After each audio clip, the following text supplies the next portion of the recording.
위암, 어떤 대장암 이런 것들을 조기에 발견하면 죽을 사람도 살릴 수 있다. 이것이 바로 내시경입니다.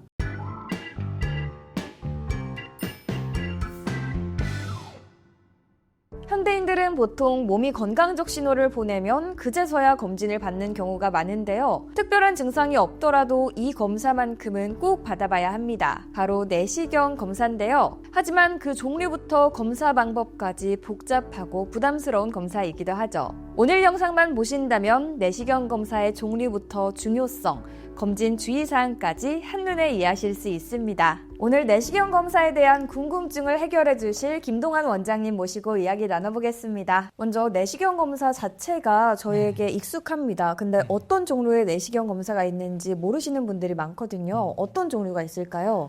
기본적으로 내시경이라고 하면은 꽤 광범위합니다. 일단 수술하는 곳에서 하는 어떤 척추 내시경 같은 것도 있고, 호흡기 내과에서 하는 기관지 내시경 이런 것도 있고요. 저는 이제 소화기 내시경 전문이니까 소화기 내과에서 주로 하는 것들 위주로 말씀드리면, 기본적으로 위내시경, 대장 내시경 두 가지가 있고, 그 외에 어떤 소장을 볼 수 있는 캡슐 내시경 혹은 항문에 가까운 직장을 볼 수 있는 직장 내시경, 이 정도로 볼 수 있습니다. 저희에게 그래도 가장 익숙하고 그리고 저희가 가장 많이 받는 게 위내시경, 대장 내시경인 것 같습니다. 네. 그것에 대해서 좀 구체적으로 설명해 주신다면 어떤 게 있을까요? 예, 그렇게 제가 말씀드린 것 중에 우리가 가장 많이 들어본 게 위내시경, 대장 내시경이죠. 먼저 그 위내시경 경우에는 입을 통해서 식도, 위, 십이장까지 보고 나오는 검사죠. 이런 것들은 어떤 역류성 식도염, 어떤 식도암, 이런 식도에 발생하는 질환들, 그리고 위염, 위궤양, 위암, 이런 위에 발생하는 질환들, 헬리코박터 유인까지 포함해서, 그리고 어떤 십이장에도 발생할 수 있는 궤양이나 암 같은 거까지 진단할 수 있습니다. 그리고 대장 내시경 같은 경우에는 항문을 통해서 대장 전체를 볼 수 있는 검사입니다. 대장의 어떤 염증이나 용종이나 어떤 개질, 대장암 이런 것까지 다양한 질환들을 진단할 수 있습니다. 그 내시경이라는 검사가 지나가는 모든 부위를 직접 내시경 끝에 달린 카메라를 통해서 직접 눈으로 볼 수 있기 때문에 아주 그냥 단순하고 직관적이고 아주 정확한 검사 방법이죠. 대부분의 다른 검사들은 그렇지 못하기 때문에요. 예를 들어서 엑스레이, 방사선을 쏴서 그 각 장기마다 그 투과하는 그 정도에 따라서 그 그림자를 보는 거고, 초음파 같은 것도 초음파를 쏴서 이제 반사되는 거를 이제 잡아서 검사하는 거잖아요. CT나 MRI도 결국에는 방사선이나 어떤 자기전 같은 거, 그런 것들을 이제 쏴서 그 컴퓨터로 이미징 하는 거기 때문에 직접 눈으로 보는 거에 비해서는 아무래도 한도가 있기 마련입니다. 말씀 들어보니까 다른 검사에 비해서 직접 카메라로 들여다보는 건 이 내시경이기 때문에 더 중요하다는 생각이 듭니다. 그럼 특별한 증상이 없어도 이 내시경 검사를 꼭 받아야 하나요? 맞습니다. 제가 평소 환자분들한테 맨날 말씀드리는 얘기인데, 예를 들어서 그런 거죠. 어떤 대장암이 나한테 있다. 근데 얘는 증상이 없어요. 그냥 한참 멀쩡하게 잘 살고 있다가 한참 성장해서 말기 대장암이 되면 그때 증상이 생기는 경우도 있어요. 그래서 이제 대변에 피가 나와서 검사를 했더니 이미 진행이 많이 됐다, 이럴 수 있거든요. 그렇기 때문에 이런 조기에 증상이 없을 때 검사를 하는 게 중요합니다. 하지만 이러면 이제 악화된 경우에는 치료도 쉽지 않고 미리미리 주기적으로 체크를 하면서 초기 상태일 때 치료를 하면 쉽게 좀 치료하는 경우도 많기 때문에 미리미리 검진 목적으로 위내시경, 대장 내시경을 받으시는 게 중요합니다. 네, 저도 좀 주의 깊게 들어야 할 부분이었네요. 저도 아직 받지 않아서 좀 꼭 받아봐야겠다는 생각도 듭니다. 그럼 내시경을 받아야 하는 연령대나 주기가 있나요? 예, 의학적으로 사실 저희가 의사들이 생각하는 거랑 이 국가적으로 나라에서 이제 검진을 이제 지원해주는 그런 게 조금 다릅니다. 예, 국가에서는 이제 만 40세부터 2년 간격으로 위내시경 검진을 지원해줍니다. 의학적으로도 일반적으로는 40세부터 2년 간격 위암 검진을 받아라, 이렇게 되어 있거든요. 그런데 이제 위암의 가족력이 있거나 어떤 위궤양이나 뭔가 안 좋은 게 있다, 그런 경우에는 1년마다 권고하기도 하고, 혹은 좀 더 일찍 하기도 합니다. 그리고 방금 위였고, 대장의 경우에는 나라에서는 이제 만 50세부터 매년 대장암 검진을 지원해 준다고 하는데, 이거는 대장 내시경이 아니고 대변 검사입니다. 대변 검사는 뭐냐면 대변에 피가 있나 없나 보는 검사예요. 근데 아까 제가 말씀드렸듯이 대장암 같은 경우에 초기에는 피가 안 나요. 물론 날 수도 있지만 대부분 경우에. 그러면은 대변 잠열 검사 요거는 매우 제한적이죠. 그래서 아무런 증상이 없더라도 보통 의사들은 이제 한 40세부터는 시작하자고 권고를 합니다. 대변 검사 말고 대장 내시경 검사를. 이게 국립암센터, 뭐 미국, 유럽 이런 데서는 45세부터 이제 권고를 하고 있습니다. 이게 나이가 많으신 분들 있잖아요. 예를 들어서 기준을 잡기는 어려운데 대략적으로 75세가 넘는 분들 경우에는 조금 더 고민이 필요합니다. 이게 무조건 이제 해라 말아라는 아니고 사람에 따라서 다를 수 있거든요. 75세 이상의 고령층의 개인적인 건강의 컨디션, 그리고 어떤 과거력, 어떤 당뇨나 어떤 만성질환들, 그리고 암의 가족력 이런 거에 따라서 검사를 할지 말지 결정이 필요하겠죠. 그럼 꼭 전문의와 상담 후에 받는 게 가장 좋겠네요. 그러면 제일 정확하죠. 네. 저도 그렇고 내시경을 아직 받지 않은 분들은 항상 네. 고민하는 게 만약 받으면 수면 내시경을 할까 비수면 내시경을 할까 이건데 혹시 사람마다 추천하는 방식이 있을까요? 기본적으로 이거는 사람마다 좀 다르긴 해요. 이것도 이제 그 의사 직접 상담을 하고 결정하는 게 좋은데 일단 많은 분들이 오해를 하고 있는 게 있습니다. 이게 내시경 할 때 단어 선택을 수면 마취라고도 많이들 하세요. 근데 그건 틀린 말이에요.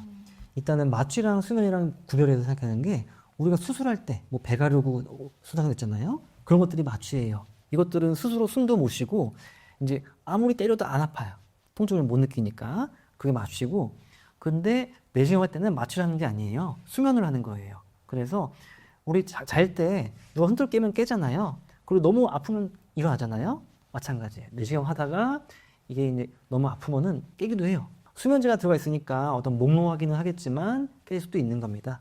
그래서 의식이 몽롱하고 통증을 느끼지만 다시 푹 자고 일어나기 때문에 본인이 기억을 못하고 수면 유도 약제에 따라서 개운하다고 느끼는 경우도 있습니다. 그리고 그 비수면은 의식이 멀쩡한 상태에서 검사를 하는 거기 때문에 검사를 받는 분 본인의 의지가 가장 중요합니다. 검사 중에 의사의 설명 및 그 유도하는 것도 잘 따라와 주셔야 되고요. 예를 들어서 첫 번째, 나는 뭐 구역질 나는 거, 뭐 배 아픈 거 잘 참을 수 있어. 이런 분들은 비수면 내시경을 할 수도 있습니다. 물론 이제 실제로 하는 거랑 내가 느끼는 거랑 다르긴 하지만. 그 두 번째, 이거는 정확하진 않은데 주량이 좀 센 분, 그리고 수면제를 평소에 좀 자주 드시던 분, 이런 분들 경우에는 수면제 유도가 잘 안 돼요.